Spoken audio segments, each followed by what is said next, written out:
अय आचार्यांनो, चला पटापटा हात चालवा. हळदीचा कार्यक्रम झाला की लोकांची गर्दी होईल जेवायला. पप्पू शेठ, तुम्ही काळजी करूच नका, गरमागरम स्वादिष्ट जेवण तयार आहे. अय कानपिळ्यांनो, तुमचं काय रे मध्ये मध्ये हो बाजूला. काळू मामाचे आणि मामीचे फोटो काढू देत पहिले. अय मामी लवकर खाली ये, मुहूर्त टळून चाललाय. मामा मान मोडल, नको लय वळून वळून बघू. अय भांडगुळांनो, फुकाटचंय म्हणून न मिळाल्यागत घेऊ नका. पोटाला लागतंय तेवढंच घ्या. अय वाडप्यांनो, पोर बघून वाढा रे. पप्प्या, ए पप्प्या. हो बाप्पा, तुमचं काय चाललंय हो सारखं मध्ये मध्ये. मम्मी, पान सुपारीची ताटं कुठं ठेवल्यात? हळदी कुंकाचं ताट कुठं आहे?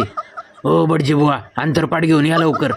वेळेत लग्न नाही लावलं तर तुमची दक्षिणाच देणार नाही. पप्प्या काय बडबडतोय झोपत? स्वप्न बघतोय का काय? आईला मला स्वप्न पडलं होतं होय. कसलं भारी स्वप्न होतं.